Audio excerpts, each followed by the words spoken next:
हाँ ma'am, sorry, बोल गया। चलिए, मैं एक एक बहुत एक सिंपल चीज को मैं आप लोगों को समझाने की कोशिश कर रहा हूं मैम। देखिए, अब आप मेरी शायद बात को या मेरी आशय को आप लोग समझ पाएंगे, मैं क्या बोलना चाह रहा हूं और क्या सिखाना चाह रहा हूं आप लोगों को। ये एक चार्ट है मैम, किसी का भी, ये लग्न है ना, जी। असेंडेंट है। ये हो गया सेकेंड भाव, वन, ये टू। मैम आप मुझे क्या बता पाएंगे, ये दूसरा भाव हमारे जीवन के अनुकूल है या प्रतिकूल? देखिए, सेकंड में पैसा आता है, सेकंड में एक्यूमुलेटेड मनी आते हैं, सेकंड मैंने आपको त्रिकोण थ्योरी में पढ़ाया था कि कर्म, कर्म का अभिव्यक्ति जो भाव पढ़ाता है, जो भाव दिखाता है, दर्शाता है, वो सेकंड भाव है। बहुत सारी चीजें मैंने बताया आप लोगों को, जी सर। बहुत मतलब लाखों चीजें आ गई सेकंड के अंदर, तरह तरह का हर एक चीज में घूम फिर के बारी बारी करके। जी लेकिन क्या सेकेंड भाव अनुकूल है या प्रतिकूल है मैम? सर, ये तो आपके लक्ष्य के ऊपर निर्धारित होगा ना। लक्ष्य नहीं मैम, लक्ष्य नहीं। आप। प्रतिकूल होगा ना सर। हाँ सुमित्रा जी, बिल्कुल प्रतिकूल होगा, क्योंकि ये मारक है, हम्म। अच्छा। ये मारक है। तो मारक भाव क्या करता है? लालच दिखाता है। मैम ट्रैप में कभी पड़े नहीं हो ना आप? अगर ट्रैप में पड़ते ना तो समझ में आता है कि ट्रैप में क्या होता है।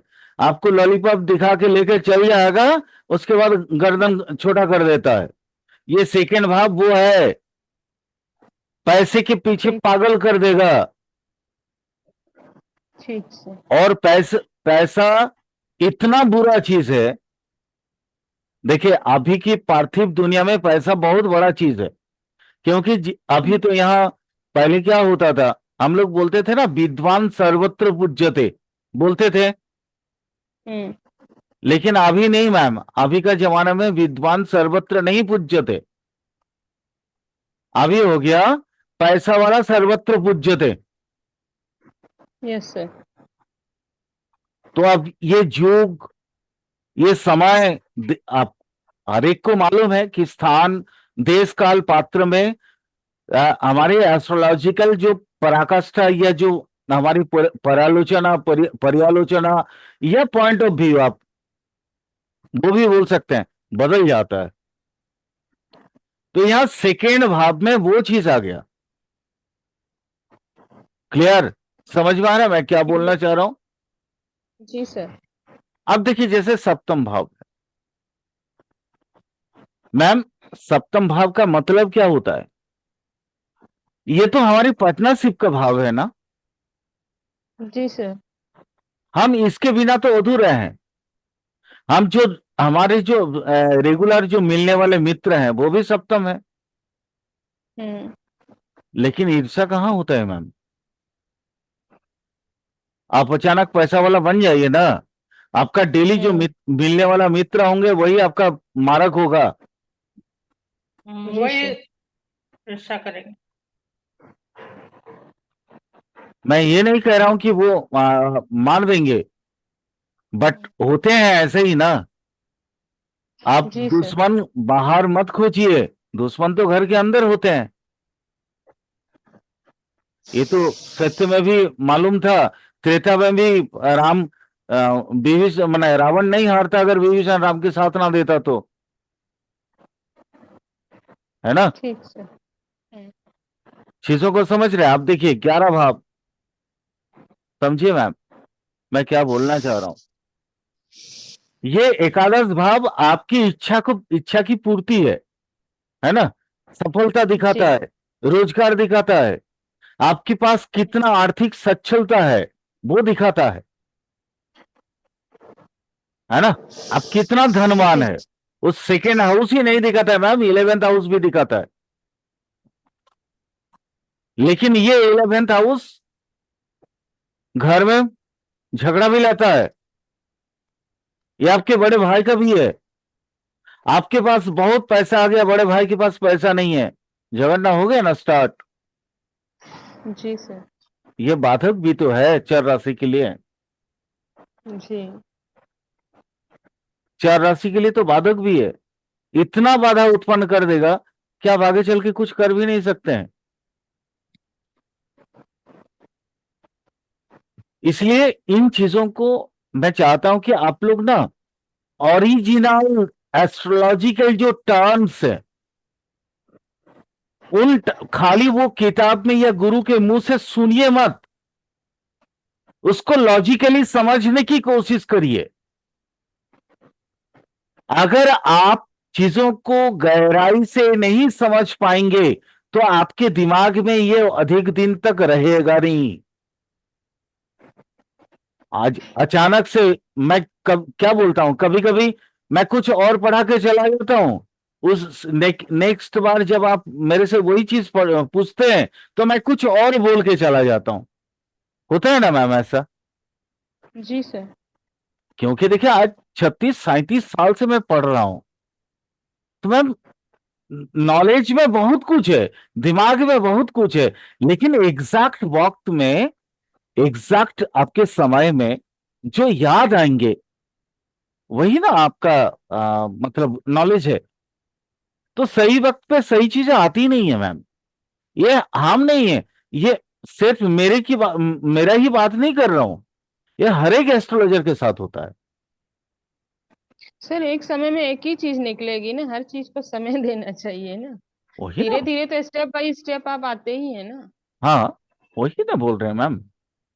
चलिए आज इसको समझेंगे कि अनुकूल, अच्छा ये दोनों तरीके से समझेंगे हम मैम, केपी के तरीके से भी, और हम्म। क्योंकि देखिए कृष्णमूर्ति जी कोई छोटे मोटे तो थे नहीं, वो भी एक जी। महान ज्योतिष थे, है ना? तो उन्होंने भी अनुकूल और प्रतिकूल के बारे में बताया, ठीक है। उनकी भी बात को समझेंगे, और हम पराशर जी की बात को भी समझेंगे। पराशर जी ने क्या बोला और क्यों बोला वो तो मैं आपको शायद समझा पा रहा हूं, लेकिन कृष्णमूर्ति जी कैसे बोले, क्यों बोले, वो भी मैं आपको समझाने की कोशिश करूंगा। अच्छा, श्री भृगु, मैं श्री भृगु मतलब ये नहीं है, मैं भृगु वो ओरिजिनल भृगु, भृगु मतलब पराशर जी का ही एक दूसरा नाम है, ठीक है? अच्छा, बराह जी ने भी इन चीजों पे रोशनी डाली है, कालिदास जी ने भी इसमें रोशनी डाली है। तो हमें हर चीजों को कंट्रोल करके एक निष्कर्ष हमको निकलना है आज, कौन सा अनुकूल है और कौन सा प्रतिकूल है। मैं कोशिश करूंगा वो कम से कम जितना हो सकता है, देखिए समय कम होता है, तो मैम कोशिश करूंगा थोड़ा सा डिटेल पे उसको समझने की। ओके, चलिए जी। मैम, पराशर जी का जो कहना है, पराशर जी ने कई श्लोकों में बहुत कुछ बातें की हैं, लेकिन उन्होंने बेसिकली जो बताया वो है एक एक नंबर मतलब लग्न। मैं थोड़ा सा दूसरा कलर से इसको, पीला कलर से इसको ये कर देता हूं, दिखाई दे रहा, कलर दिखाई दे रहा है मैम? जी जी सर, येलो कलर है। हाँ नहीं ठीक है, अगर नहीं होगा एक्चुअली ये नहीं है। जी जी, हाँ, थोड़ा डार्क हो गया। थोड़ा डार्क हो गया। उन्होंने बताया कि लग्न सबसे उत्तम भाव है। क्यों? क्योंकि ये हमारी सुप्तावस्था को दिखाता है। सुप्तावस्था समझते हैं मैम? नहीं सर, ओके ऐसे सुप्तावस्था समझते हैं, लेकिन आप क्या कहना चाहते हैं ये नहीं पता। मैम, एक बच्चा जब पैदा होता है तो बस बस। उसके अंदर सुसुप्त अवस्था में उसकी सारी इच्छाएं होती हैं, जी सर, क्लियर हो गया। ठीक है ना? जी ओके, चलिए उसके बाद उन्होंने बताया कि दसम, ये वाला, जी। ये वाला जो भाव है, मैं कल भी इसके बारे में चर्चा किया था त्रिकोण का थ्योरी पढ़ाते समय, है ना? तो जी। उन्होंने क्या बोला, क्योंकि ये कर्म का भाव है, पिता की इच्छा की भाव है, ये सुसुप्त अवस्था है हमारा, ये पिता की सुषुप्त अवस्था है कि वो हमारे बारे में क्या सोचते हैं या क्या समझते हैं। यानी नेचुरली ये हमारे कर्म का भाव हो गया मैम, जी है ना, क्योंकि पिता की इच्छा से कर्म है। कहते हैं ना, कर्ता की इच्छा से कर्म है। जी ये प्रभाव भी वहीं से पैदा हुआ है, कर्ता की इच्छा से कर्म। समझ गए? जी हाँ, ये हमारी हिंदी कहावत में आता है मैम। तो ये भी मतलब स्टार्ट हुआ वही पराशर जी के बाद ही कि कर्ता की इच्छा। कर्ता कौन है? पिताजी है ना। उसके बाद अपना कौन सा आता है मैम? 3 नंबर, ये वाला आता है। जी सर।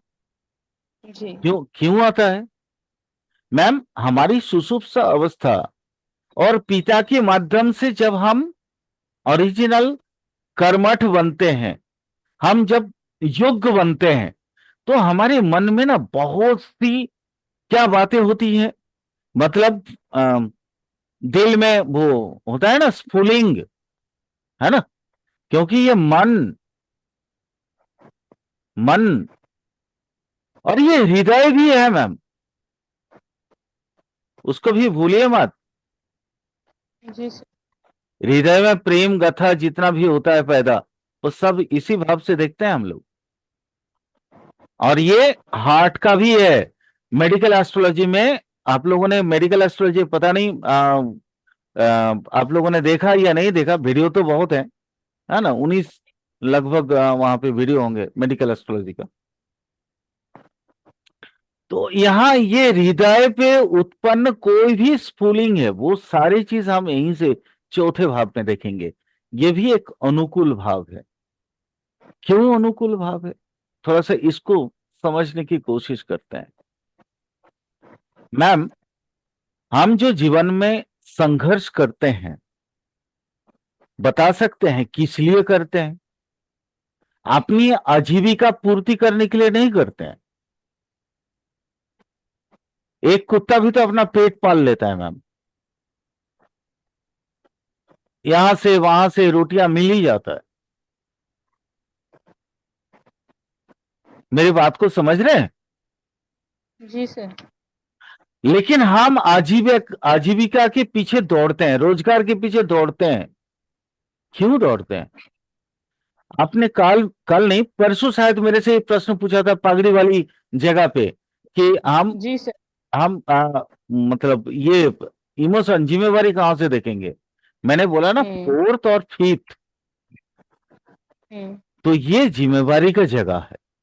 क्योंकि जिम्मेवारी कौन लेता है? आपको जिम्मेवारी समझाता कौन है मैम? हृदय और मौन।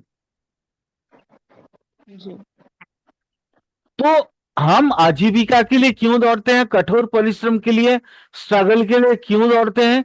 क्योंकि हमारी मन और हमारे हृदय ये हमें मतलब एकदम निश्चित करके आवेदन करता है हमारे साथ। आवेदन नहीं बोलूंगा मैं, आदेश बोलूंगा। आदेश देता है कि तुम अपने परिवार का देखभाल के लिए रोजगार करो और जिम्मेवारियों को संभालो।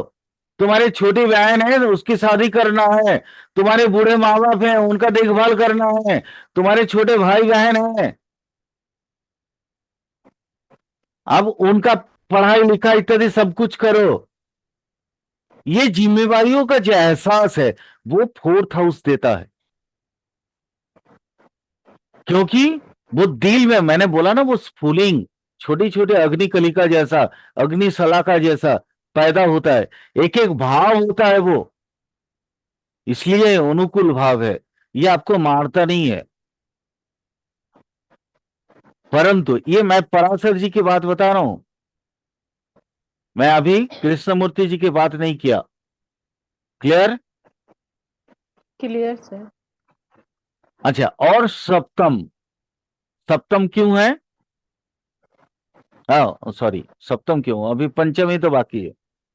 ये पंचम भी अनुकूल भाव है। ये क्यों? ये फोर्थ और फिफ्थ दोनों मिलके ना एक दूसरे का पूरक बनते हैं।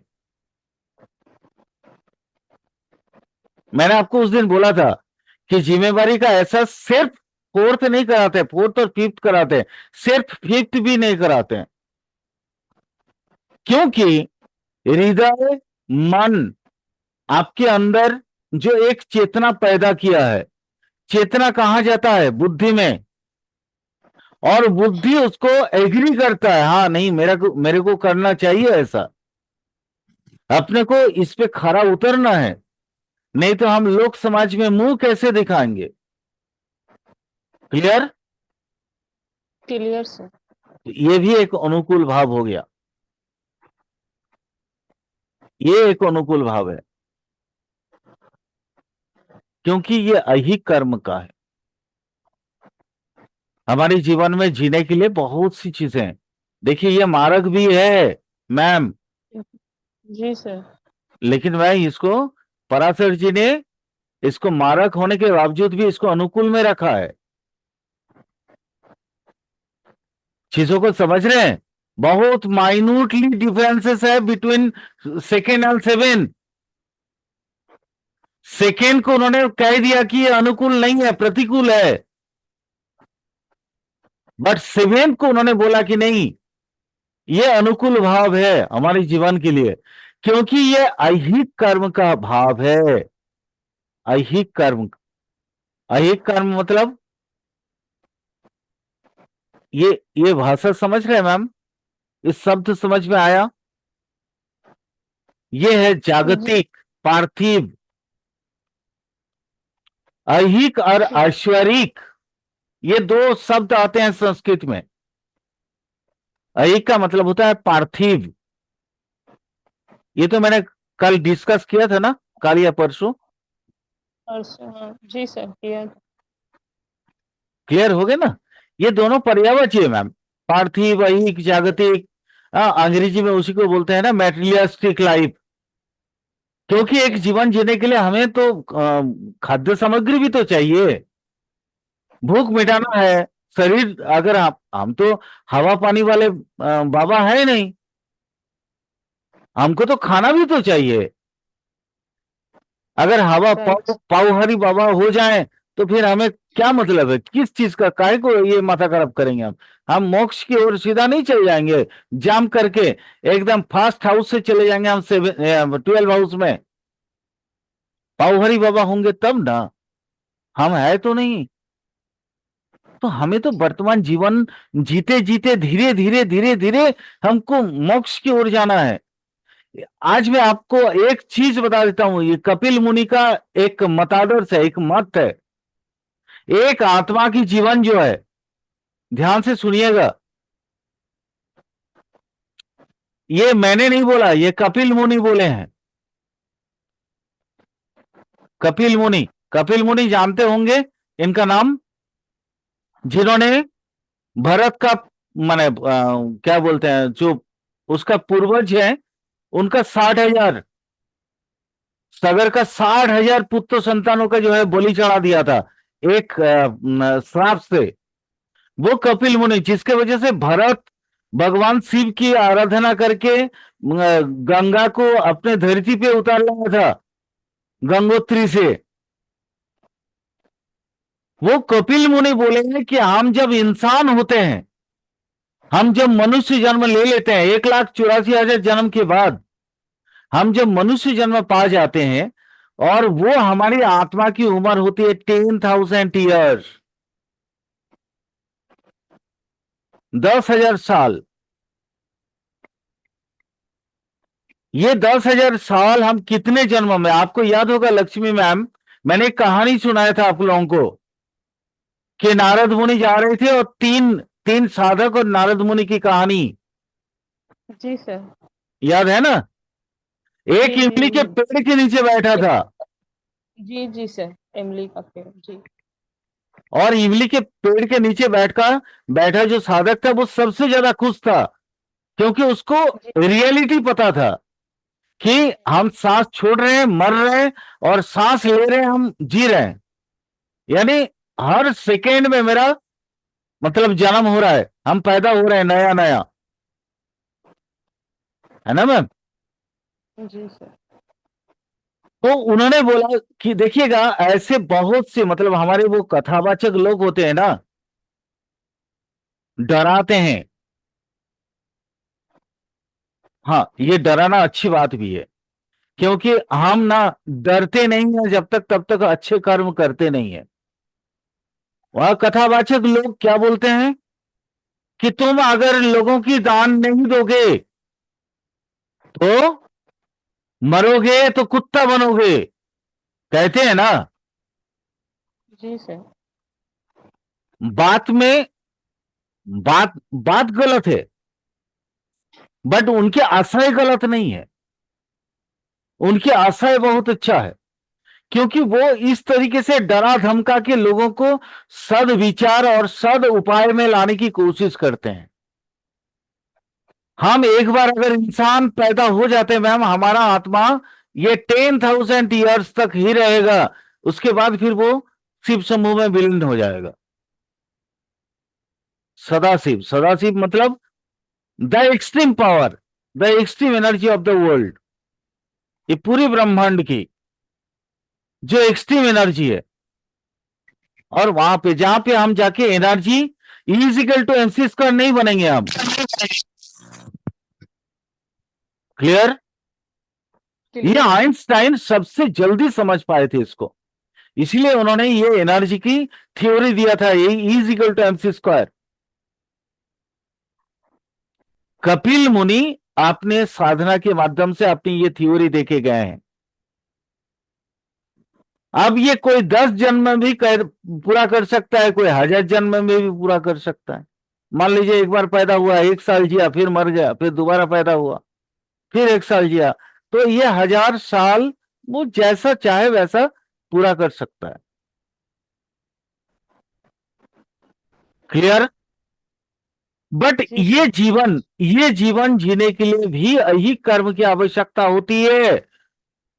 ये आपको ये जो 1000 ईयर्स पूरा करना है, तो जागतिक काम आपको तो करना पड़ेगा मैम।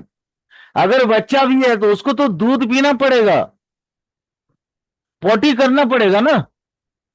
Yes sir. नित्य कर्म उसको भी करना पड़ेगा। पेशाब बच्चा भी करता है, हम बड़े भी करते हैं। यानी यही कर्म के अलावा हम जिंदा नहीं रह सकते हैं। क्लियर? इसी की वजह से ये अनुकूल हाउस है। सॉरी, माइंड मत करना, मैंने बहुत सी मतलब पोटी पोटी बात कर दी, ठीक है? नहीं सर, वो हो जाता है। लेकिन ये सच है, जिसके कारण पराशर जी ने इसको अनुकूल भाव में रखा है। और एक और भाव हमारे लिए बहुत अनुकूल है। कौन सा भाव मैम? नवम भाव, ये वाला, ये हमारे अनुकूल भाव है। सर आगे आगे चले जाइए, वो 8th है। ओह हाँ, sorry sorry sorry sorry sorry ma'am, thanks. अरे कोई बात नहीं सर, हो जाता है। ये नवम भाव, ये नवम भाव हमारे लिए बहुत महत्वपूर्ण है। क्योंकि ये नवम भाव क्यों महत्वपूर्ण है, अब मैम आपको थोड़ी सी एस्ट्रोलॉजिकली समझाने की कोशिश करूंगा कि ये नवम भाव हमारे लिए अनुकूल क्यों है और कैसे क्या है। हम जब पढ़ाई करते हैं नॉर्मली, जैसे बाकी एस्ट्रोलॉजर बात करते हैं, मैं थोड़ी सी वैसा बात करूं, क्योंकि देखिए ये सेकेंड हाउस श्रुति की भाव है। यहां से हम जो शिक्षा ग्रहण करते हैं उसको कहते हैं श्रुति। ये एक हाउस है मैम, इस हाउस से हम मीडियम लेवल की पढ़ाई करते हैं, अप टू मान लीजिए HS या ग्रेजुएशन लेवल, है ना। और यहां से हम उच्च शिक्षा भी देखते हैं, और यहां से हम सबसे जो चीजें देखते हैं वो है कि इंसान की जीवन की आदर्श। क्लियर? जी। सबसे बड़ी बात होता है ये आदर्श की मृत्यु, मतलब इंसान की मृत्यु। भले मृत्यु हम अष्टम भाव से देखते हैं, ठीक है, लेकिन आदर्श की मृत्यु, मृत्यु 8 प्रकार का मैंने आप लोगों को बताया होगा, याद होगा शायद आप लोगों को। है ना? याद है या नहीं है? नहीं याद है सर। अच्छा ठीक है।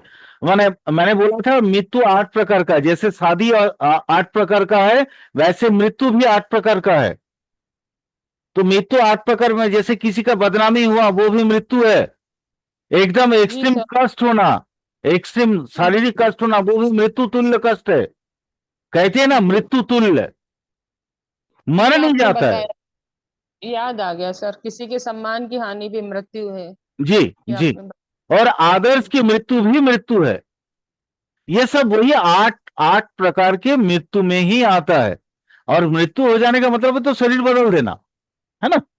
मैं उसकी बात नहीं जी कर रहा हूं, वो अष्टम हाउस है। तो ये आदर्श इंसान की रीढ़ की हड्डी कहां से पैदा होती मैम, बताओ तो। मैं रीढ़ की हड्डी का मतलब है ढांचा की बात नहीं कर रहा हूं, सेटन की बात नहीं कर रहा हूं।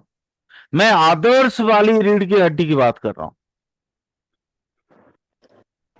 आपको आपके सामने में गलत हो रहा है और आप देख के चुपचाप हो, तो आपका क्या रीढ़ की हड्डी है? नहीं सर। और आप उसके प्रतिवाद किए हैं, आप उसके विरुद्ध आचरण किए हैं, आप वहां पे जाके बोलें कि भाई ऐसा क्यों किया तुमने गलत, तो हम हम्म, कह सकते हैं ना कि आप रीढ़ की हड्डी वाले इंसान हो। जी सर। वही तो आदर्श है मैम, वही तो आइडियोलॉजी। एक इंसान जिंदगी में खुश कब रहता है? जब उसका आइडियोलॉजी सरवाइव करता है दूसरे की अपेक्षा।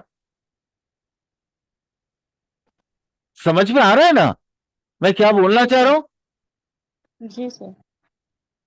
तो आइडियोलॉजी की मतादर्श महत्व महत्व भी उतना ही ज्यादा है जितना आपका हृदय, मन, या आपके कर्म, या आपके अहिक कर्म का। हर एक के जीवन में अपनी फिलोसॉफी होती है। ऐसा नहीं है कि मैं गलत, अगर हाँ मैं क्रिमिनल माइंडेड अगर मान लो हो जाऊं, तो फिर गलत मेरे लिए गलत नहीं है ना? एक राक्षस के लिए उसको खून देखना, खून पीना उसके लिए बहुत अच्छा चीज है ना? लेकिन हम्म, मैम एक देवता या एक इंसान के लिए खून पीना क्या अच्छी बात होती है? वो देख के आप उल्टी कर दोगे। एम आई राइट? जी सर। सर एक चीज आप बताइए, जी मैम बोलिए। संस्कार हमारा दूसरा भाव है, आदर्श हमारा नवा भाव है, मानवता नवा भाव है। इन दोनों का कहीं कनेक्शन नहीं बैठ रहा है। क्यों नहीं बैठ रहा है मैम? बिल्कुल बैठ रहा है। ऐसा कैसे? समझाइए। बिल्कुल समझाता हूं मैम। ऐसा कैसे है? कोई भी भाव के साथ? विचार छे क्योंकि षडाष्टक हो रहा है। नहीं मैम, षडाष्टक का मतलब वो नहीं होता है। समझाता हूं मैं आपको। आपको याद होगा मैंने जब वो हाउस पढ़ा रहा था, तब मैंने ninth house in second house मैंने पढ़ाया था आपको। Ninth Lord in second house पढ़ाया था ना? जी सर, जैसे हम डायरेक्ट काल पुरुष की कुंडली देख रहे हैं ना, तो वहां से कोई कनेक्शन नहीं समझ में। चलिए, काल पुरुष की कुंडली में ही आपका कनेक्शन समझाता हूं।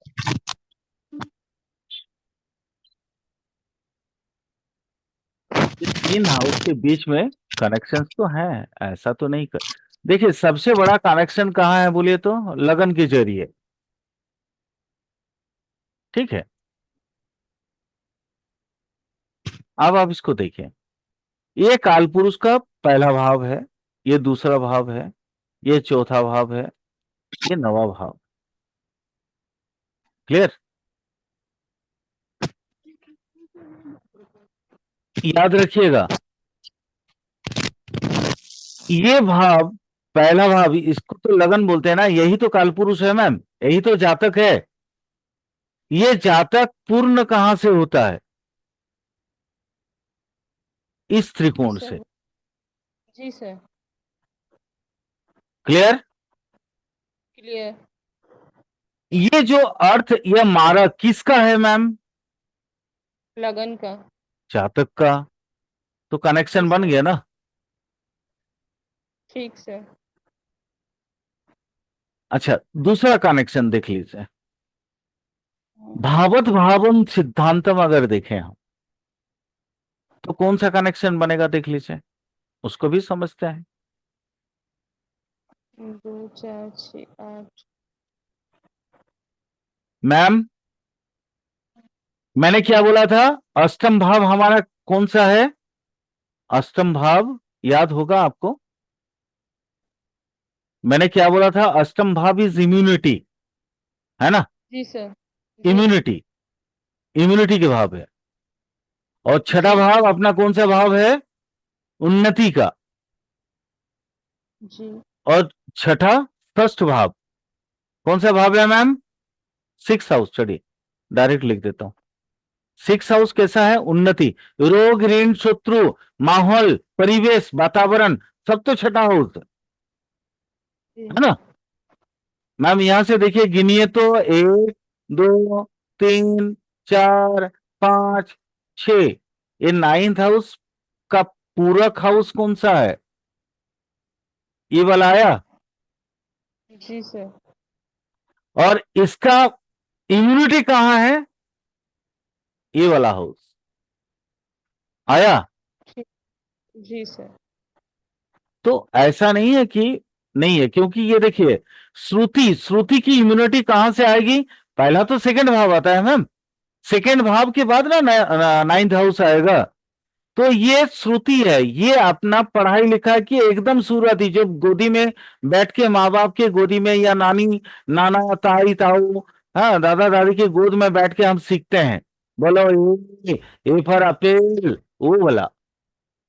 लेकिन यहां जब हम संस्कार अपने को पूरा मिलता है बृहत कुटुंब से, वो कब, उसका इम्यूनिटी कहां पे पड़ा हुआ है? आदर्श में ना।